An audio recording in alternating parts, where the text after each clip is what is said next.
मेरे फ्रेंड्स ने भरी है ना। फ्रेंड्स ने, उनके पेरेंट्स ने।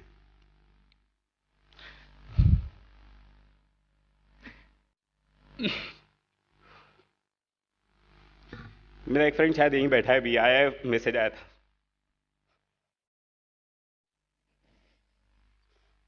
कि आप एग्जाम दोगे तो लोग क्लियर ही नहीं होते, है ना। तो इसके लिए आपको लगता है कि कितना भी पढ़ लो आप क्लियर नहीं होगे। 2006 में मैंने 10वीं पूरी की। 21 मार्च को मेरी परीक्षा खत्म हुई थी और 24 मार्च को मेरे पापा की डेथ हो गई। हमारी छोटी सी बाइसिकल रिपेयरिंग की दुकान है।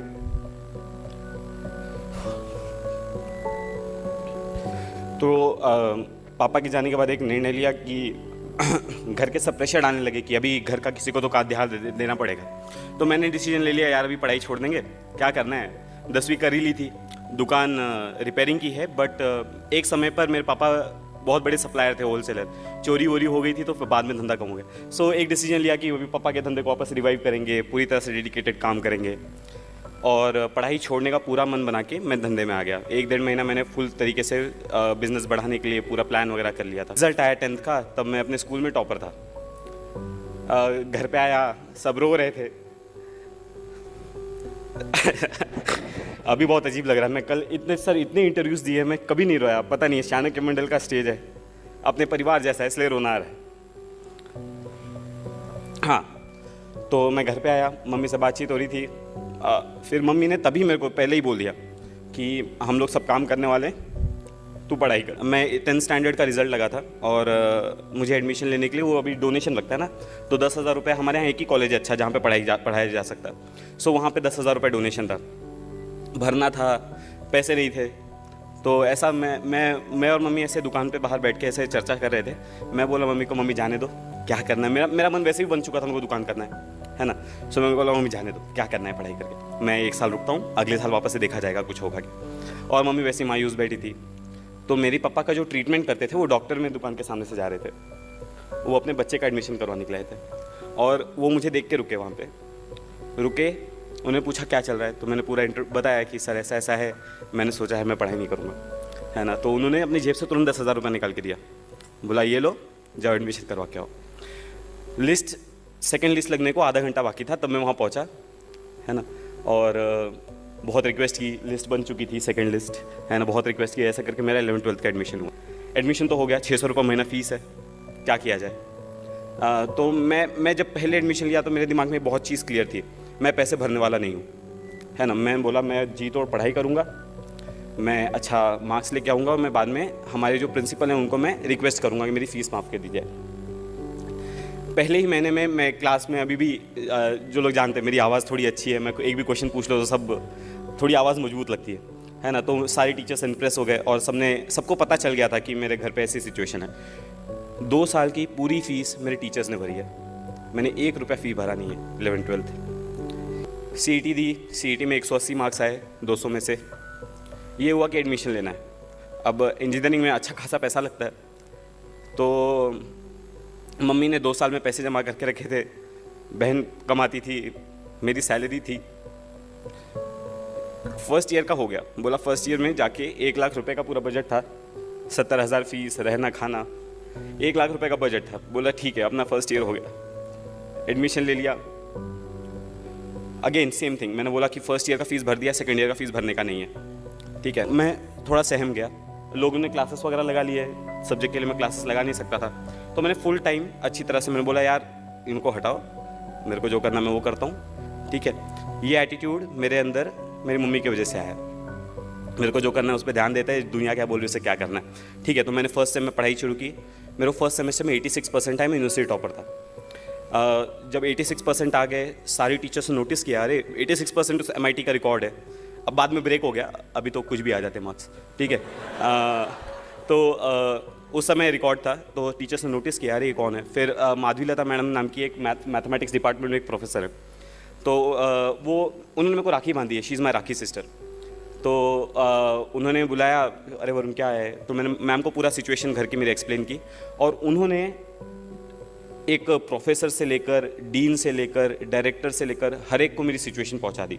एंड वहाँ से एक प्रोसेस चालू हो गया, ठीक है। सेकेंड ईयर तक वो प्रोसेस पूरा नहीं हुआ था, तो मेरी हमको भूत सिविल सर्विस का तब तक चढ़ चुका था। कैसा हुआ, मैं 2011 में अन्ना हज़ारे का मूवमेंट शुरू हुआ। अन्ना हज़ारे का मूवमेंट शुरू हुआ, मेरे दोस्त लोग काफ़ी अच्छे हैं, है ना, तो हम लोग ऐसे चर्चा करते रहते थे यार क्या चल रहा है दुनिया में, है ना। तो ऐसे अन्ना हज़ारे का सारे बोलते थे यंगस्टर्स को आगे आना चाहिए, कुछ तो देश के लिए करना चाहिए। तो हम लोग बोलते हैं यार ये क्या है, कुछ करना चाहिए क्या अपने को, ऐसे, है ना। तो हुआ कि हाँ यार ठीक है, सोचते हैं कुछ करते हैं। तो सबसे पहले सोचा था कि अपने स्टडीज़ से रिलेटेड ही कुछ करेंगे, कुछ अच्छा प्रोजेक्ट बनाएंगे जो सबको हेल्प हो सके। तो बी में प्रोजेक्ट लिया लेकिन वो सक्सेसफुल नहीं हुआ, तो बोला यार प्रोजेक्ट का तो वाट लग गया, ठीक है। तो हुआ कि और कुछ करते हैं। तो मैंने सबसे पहले मेरे को कॉर्पोरेट सेक्टर में जॉब मिली थी, तो मैंने बोला यार कॉर्पोरेट में नहीं जाते, हमको अपने टेक्निकली रहना है, हम पब्लिक सेक्टर में जाएंगे। पब्लिक सेक्टर की तैयारी मतलब गेट वगैरह की, मैंने गेट 3rd ईयर में दी थी, मेरा रैंक 384 आया। फाइनल ईयर में दी 143 आया। बोला यार अब तो सेट है, IIT मिल रहा है, सब मिल रहा है, किसी भी कंपनी में जॉब मिल जाएगा। ये PSU का जॉब मिल गया, तब मैं कुछ लोगों से मिलने गया, है ना, ऐसे ही चर्चा करते करते। तो उन्होंने बोला यार तू टेक्निकली इतना अच्छा है ना, you are so good, you are so bright, why don't you give IES, engineering services. अब मैंने सिलेबस देखा, बोला यार ये तो अपना ठीक है, हो जाएगा, कोई दिक्कत नहीं। तो इंजीनियरिंग सर्विस की तैयारी शुरू करते हैं। तो अभी तक मेरी ग्रेजुएशन कंप्लीट हो गई थी, ठीक है, मैंने गेट दे दी थी और I was about to take admission. तो मैंने बोला यार इंजीनियरिंग सर्विसेज करते हैं, PSU छोड़। तो मैंने PSU को नहीं लिया, मैंने इंजीनियरिंग सर्विस की तैयारी शुरू की। 3-4 महीना मैंने वो किया, ठीक है। 3-4 महीना वो किया, तब लोगों से बातचीत चालू ही रहती है, आप वैक्यूम में जाके पढ़ाई नहीं शुरू करते, है ना। सो आप लोगों से बातचीत करते हो। तो किसी ने मेरे को सजेस्ट किया यार तू इतना ब्राइट है ना, तू इंजीनियरिंग सर्विसेज क्यों कर रहा है, तू सिविल सर्विसेज देख, है ना, वो तो और बड़ी पोजीशन है। तो मैंने बोला हाँ यार ये भी सही है ना। तो सिविल सर्विसेज का देखते हैं क्या है। तो पहले तो उठाया हिस्ट्री ज्योग्राफी, कुछ नहीं समझा। मैं बोला यार ये तो सर का दर्द है ना। तो उसके बाद मैंने बोला करेंगे। तो मैं एक जन से मिलने गया था। अब मैं यहाँ पे दूसरा रीज़न बताता हूँ हम क्यों पीछे रह जाते हैं। मैं एक जन से मिलने गया था, वो बोल रहे थे कि यार UPSC में जो पास होते हैं ना, ये तो 30 मार्क खान होते हैं, है ना, मतलब ये। तो देखो जब आप खुद को सब स्टैंडर्ड समझने लगते हो कि यार वो 30 मार्क खाने में सब स्टैंडर्ड हूँ, है ना। एक्स्ट्रा ऑर्डिनरी और सब स्टैंडर्ड में कभी कंपटीशन नहीं होता, ठीक है। अगर आप खुद को सब स्टैंडर्ड मान लिए हैं तो आप कभी एक्स्ट्रा ऑर्डिनरी से कम्पीट ही नहीं कर सकते, है ना। तो मैं जब उनसे मिलने गया था तो मैंने उनको बोला था कि वो होगा 30 मार्क खान, मैं भी 30 मार्क खान हूँ, ठीक है। तो हम दोनों, तो आपका जो हमारे यहाँ बाहर का एटीट्यूड होता है ना, अभी मेरे को 2-3 दिन से इंटरव्यूज़ लेने जब आ रहे हैं ना, वो पूछते हैं कि आपका बैकग्राउंड है, हाँ आप तो बहुत ब्राइट हो, लेकिन जो 50-60s वाले हैं उनका क्या, है ना। तो मैं उनको बोलता हूँ 50-60s वाले अगर खुद को 50-60s वाले और हमको ब्राइट समझने लगेंगे तो हमसे कम्पीट ही नहीं कर पाएंगे, ठीक है। तो 50-60s वाले हैं वो, उनकी एग्जाम के लिए 50-60s वाले, सिविल सर्विसेज के लिए सब इक्वल्स हैं, ठीक है। अगर ऐसे एटीट्यूड से, अगर आपके अंदर भी अभी कोई ऐसा बैठा होगा जिसको अभी लग रहा होगा यार वरुण सामने बैठा है, ये बहुत ब्राइट है, यूनिवर्सिटी टॉपर है, इसके लिए सेलेक्ट हो गया, तो अगर आप ऐसे एटीट्यूड से अभी यहाँ बैठे हैं तो आप शायद स्टेज पे कभी नहीं आ पाएंगे, ठीक है। तो आप पहले ये एटीट्यूड छोड़िए, जो पास होते हैं वो बहुत भारी है। तो मैं ये सेम एटीट्यूड सिविल सर्विसेज के लिए भी था। जो लोग मेरे को बोलते थे बहुत भारी है, तो मैं बोला यार ठीक है अपन से भी हो जाएगा। तो अभी सिविल सर्विसेज का डिसीजन लिया, ये तब दिसंबर का टाइम आ गया था, दिसंबर 2012, ठीक है। अब मेरी ज्वाइनिंग जनवरी में थी। मम्मी, घर का फाइनेंशियल कंडीशन ठीक नहीं था, तो मम्मी बोल रही थी यार अब तो जॉब करना है, अब मैं थक गई हूँ, मेरे को पैसे चाहिए अभी, और मेरे को सिविल सर्विसेज का भूत चढ़ा था। तब मैं मम्मी 10-15 दिन मेरी मम्मी मेरे से बहुत नाराज़ थी, बोलती नहीं थी, बातचीत हमारी होती थी, लेकिन आपको समझता है राइट, मम्मी और बेटे का एक कनेक्शन होता है, आपको समझने लगता है कि आपकी मम्मी आपसे नाराज़ है। लेकिन तब तक मेरी ज्वाइनिंग की डेट जा चुकी थी, मम्मी भी कुछ कर नहीं सकती थी, तो मम्मी ने भी फिर मेरे को सपोर्ट किया। बाद में मेरी मम्मी ने मेरे को फुल सपोर्ट किया किसी भी तरीके से। अब आ गया जनवरी का टाइम। जनवरी 2013 मैंने डिसीजन लिया कि मुझे सिविल सर्विसेज करना है। जनवरी 2013 मैंने प्रिपरेशन शुरू की। मई 2013 में मैंने डिसाइड किया कि मेरे को प्रीलिम्स देनी है। मेरे पास 4 ही महीने थे प्रिपेयर करने के लिए, तब तक मैंने कुछ नहीं पढ़ा था, ठीक है। 4 महीने में पढ़ाई कैसे करनी है मैं लेक्चर्स में बहुत बार डिस्कस करता हूँ, मैं अभी उस पर 2-2 घंटे के लेक्चर्स लेता हूँ उस पर, ठीक है। तो 4 महीने में मैंने न्यूज़पेपर्स पे बहुत ज़्यादा फोकस किया, कुछ सब्जेक्ट सेलेक्ट किए, प्रायोरिटाइज़ किया, सारे सब्जेक्ट्स नहीं किए। मैंने एंशिएंट हिस्ट्री, मिडिवल हिस्ट्री आज तक नहीं पढ़ी है, ठीक है।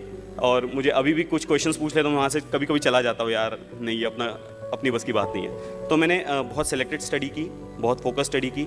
4 महीने में मैंने प्रीलिम्स दी। अब प्रीलिम्स देने के बाद एक फीलिंग आ जाती है यार अपना प्रीलिम्स क्लियर हो रहा है, ठीक है। सो मैं एग्जाम हॉल के बाहर निकला तो अरे वो फीलिंग थी, अरे यार अपना प्रीलिम्स क्लियर हो जा रहा है, अब मेंस की तैयारी करना शुरू करना है। ओके ठीक है, मेंस की तैयारी शुरू। अब मेंस के लिए ऑप्शनल सेलेक्ट करना है। अब ऑप्शनल मैं लोगों से पहले बात की थी तो बोला था ज्योग्राफी ऑप्शनल अच्छा है, पबैड अच्छा है, बहुत लोग लेते हैं। तो मैंने ज्योग्राफी की पढ़ाई शुरू की। ज्योग्राफी पढ़ा, वो सविंद्र सिंह उठाया, अरे यार ये क्या बोल रहा है, 2 चैप्टर्स हुए, 2 चैप्टर्स इतने ज़्यादा हो गए कि कुछ समझ नहीं रहा था। मैं बोला यार ज्योग्राफी अपने बस की बात नहीं है, हटाओ।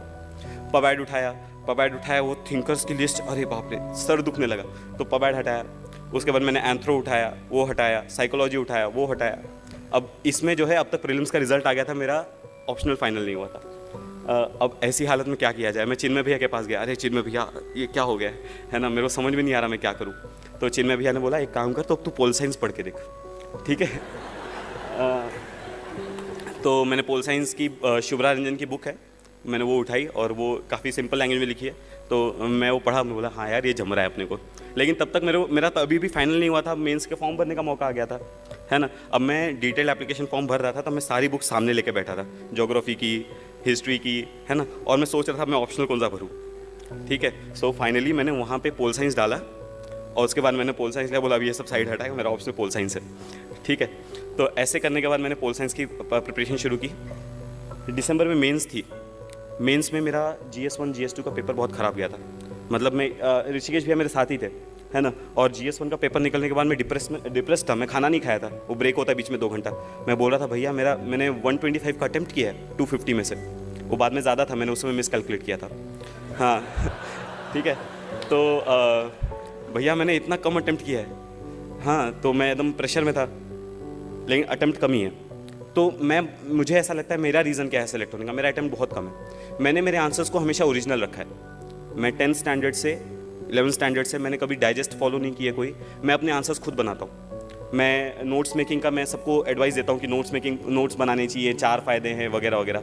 नोट्स मेकिंग के 4 फ़ायदे, पहला है फ्यूचर में आपको रिवीजन के लिए एक डॉक्यूमेंट रेडी होता है। दूसरा, अगर आपके ग्रामेटिकल मिस्टेक्स बहुत ज़्यादा होते हैं तो आप फ्यूचर में रिवीजन करते टाइम आपको समझने लगते हैं कि यार मेरी मिस्टेक यहाँ हो रही है, मेरी मिस्टेक यहाँ हो रही है, आप सेल्फ करेक्शन करते हो। तीसरा फ़ायदा है, आपको जब नोट्स निकलने के लिए नोट्स के साथ न्यूज़पेपर पढ़ने के लिए 4 घंटे लगेंगे तो आप सोचोगे यार टाइम को कैसे रिड्यूस किया जाए, ठीक है। टाइम को रिड्यूस करने के लिए आप बहुत फास्ट लिखने लगते हो, आपकी राइटिंग स्पीड ऑटोमेटिकली सबकॉन्शियसली बढ़ने लगती है, ठीक है। सबकॉन्शियस स्पीड बढ़ जाती है, एग्जाम में उसका डायरेक्ट बेनिफिट होता है। उसके बाद जब आप 1 महीने तक नोट्स निकालते रहोगे ना, तो आपको चीज़ें समझने लगती है, यार ये चीज़ें इतनी बार रिपीट हुई है ना कि इंपॉर्टेंट हो ही नहीं सकती, ठीक है। तो आपको समझने लगता है कौन सी न्यूज़ इंपॉर्टेंट है, कौन सी न्यूज़ इंपॉर्टेंट नहीं है, तो आपको किस सेक्शन को एलिमिनेट करना है ये समझ जाता है। आप जब नोट्स निकालते हो, मिनिमम लिखने को ट्राई करते हो, तो मैक्सिमम इन्फॉर्मेशन मिनिमम वर्ड्स में कैसे पुटअप करना है ये आपको आ जाता है। तो इसलिए मैं नोट्स मेकिंग बहुत ज़्यादा करता था। तो मैंने एक बुक बना के रखी थी, उसमें मैं सारे एग्जाम्पल्स लिखता था। जैसे अभी मैं एक रीसेंट एग्जाम्पल देता हूँ, अभी तक तो मैं प्रिपेयर कर ही रहा था, अभी मुझे 2 दिन पहले पता चला कि मुझे प्रिपेयर करने की ज़रूरत नहीं है, ठीक है। तो मैं प्रिपेयर कर ही रहा था। तो अभी पंढरपुर में जो मंदिर है, वहाँ पे जो प्रीस्ट की पोजीशन है अभी सारे कास्ट के लिए ओपन कर दी। तो अगर आप वो एग्जाम्पल देखें तो हमारी सोसाइटी में से कास्ट डिस्क्रिमिनेशन किस तरह रिसीड हो रहा है, जेंडर डिस्क्रिमिनेशन किस तरह से रिसीड हो रहा है, उसका एग्जाम्पल है। तो मैं अपनी नोटबुक में कैसा लिखता, वो एग्जाम्पल लिखता, उसके बाजू में लिखता था कि this is an example for women empowerment, caste reduction of caste discrimination, religious reforms वगैरह वगैरह। तो एग्जाम में अगर कोई उससे रिलेटेड क्वेश्चन आता था तो मैं उसको सीधा, मेरा एग्जाम्पल मेरे पास रेडी होता था, तो मैं एग्जाम्पल्स लेके आंसर्स लिखता था। तो मुझे लगता है मैंने पेपर भले ही कम अटेम्प्ट किया है, लेकिन मेरे हर आंसर ओरिजिनल है, ठीक है। तो मुझे ऐसा लगता है कि UPSC वालों ने मुझे उसके लिए ज़्यादा मार्क्स दिए होंगे, इसलिए मेरा रैंक इतना अच्छा है। मेरे को जब रैंक का फ़ोन आया, हम लोग बैठे थे बहिष्कृत में, अनिल भैया मेरे सामने बैठे थे, ठीक है, और महेश भैया भी थे। अब मैं टेंशन एक था ही, भले ही दिखा नहीं रहा था, लेकिन यार रिजल्ट आने वाला है थोड़ी देर में। ऊपर गया था, पूर्णाताई से बात करके आया था, तो और डर लग रहा था, ठीक है। नीचे बैठे थे, रिजल्ट आने वाला, मेरे को चिन्मय भैया का मैसेज आया कॉन्ग्रेचुलेशंस करके। तो मैं चिन्मय भैया को फ़ोन लगाया, भैया आपने रिजल्ट देखा क्या? तो भैया बोले हाँ कॉन्ग्रेचुलेशंस। हाँ, तो मैंने पूछा भैया आपने रैंक देखी क्या मेरी कितनी है? तो भैया ने बोला 32। मैं बोला हाँ 32 कितना, 132 232 कितना 32, है ना। सो भैया ने बोला नहीं ओनली 32। मैं बोला अरे बाप रे। तो मुझे पहले तो विश्वास ही नहीं हुआ, अरे यार अपनी ओनली 32 रैंक है ना। सो ये विश्वास नहीं हुआ क्योंकि मुझे पता नहीं था कि UPSC आंसर्स कैसे इवैल्यूएट करती है। मुझे ऐसा लगता था कि वो अटेम्प्ट कितना है इस पर डिपेंड कर रहा है, ठीक है। लेकिन मुझे अभी ऐसा लगता है कि अगर आपके आंसर्स ओरिजिनल है तो आप अगर अटेम्प्ट थोड़ा कम भी होगा तो आप सिलेक्ट हो जाओगे। सो अभी से अगर आप प्रिपेयर करना चाहते हो तो अभी से आपका एफर्ट वो होना चाहिए कि आप अपने आंसर्स को ओरिजिनल कैसे बनाओगे। दूसरा, प्रेशर आना बहुत, देखो एबनॉर्मल सिचुएशन में एबनॉर्मल रिस्पॉन्स एक नॉर्मल बिहेवियर होता है, ठीक है। अगर एबनॉर्मल सिचुएशन में आप नॉर्मली बिहेव कर रहे हो तो आप एबनॉर्मल हो, ठीक है। सो ये जो है एग्जाम की सिचुएशन, ये एक एबनॉर्मल सिचुएशन है जिसमें आपको बहुत ज़्यादा प्रेशर होता है, आपको बहुत ज़्यादा पढ़ना पड़ता है। तो इसमें एक एबनॉर्मल रिस्पॉन्स, टेंशन आना, है ना, पसीने आना, जैसे भैया ने जो बताया कि आप सही ट्रैक पे जा रहे हो, तो अगर आप वैसे हो तो आप नॉर्मल हो, ठीक है। आपको बिल्कुल टेंशन लेने की ज़रूरत नहीं है। जिसको बिल्कुल भी टेंशन नहीं आ रहा ना, उसको टेंशन लेने की ज़रूरत है, ठीक है। सो टेंशन फील होना ज़रूरी है, बट वो टेंशन में आप खच जाते हो या उसको और फाइट बैक करते हो। मैं हमेशा क्लास में एक एग्जांपल देता हूँ टाइम टेबल्स का। मुझे लोग पूछते हैं प्लानिंग कैसे करनी है, सब्जेक्ट्स को कैसे अरेंज करना है, ठीक है। तो टाइम टेबल्स कैसे बनाना है, प्लानिंग कैसे करनी है, तो मैं मेरा टाइम टेबल कैसे बनाता था मैं बताता हूँ, ठीक है। देखो टाइम टेबल सब लोग बनाते हैं, तो मैंने भी टाइम टेबल बनाया। दो टाइप के लोग होते हैं, एक होते हैं जो टाइम टेबल फॉलो करते हैं, दूसरे होते हैं जिससे टाइम टेबल फॉलो नहीं होता। वो पर्पसफुली वायलेट नहीं करते, लेकिन कभी यार कुछ मूवी देखने का मन कर गया है ना, किसी ने बुला लिया, घर पे से फ़ोन आ गया, तो टाइम टेबल वायलेट हो जाता है, ठीक है। सो पहले होते हैं जो टाइम टेबल फॉलो करते हैं, दूसरे होते हैं जिससे टाइम टेबल फॉलो नहीं होता। जिनसे जो फॉलो करते हैं भाई डन बेस्ट, जिनसे फॉलो नहीं होता उनमें वापस से दो कैटेगरी के लोग होते हैं। एक होते हैं जो टाइम टेबल वायलेट नहीं फॉलो नहीं हुआ, यार क्या होगा, यानी मैं यूपीएससी क्रैक कर पाऊंगा क्या, यानी टाइम टेबल की जो प्रॉब्लम है वो यूपीएससी क्रैक करने तक पहुंच जाती है, ठीक है। सो एक ये क्लास के होते हैं, और दूसरा जो बंदा होता है टाइम टेबल फाड़ता है, बोलता है मेरे पास इतना टाइम बचा है, इतना स्टडी बचा है, मैं नया टाइम टेबल बनाता हूँ, ठीक है। सो आपसे जो गलतियाँ हो गई हैं आपके और सोचने से वो गलतियाँ करेक्ट नहीं होंगी।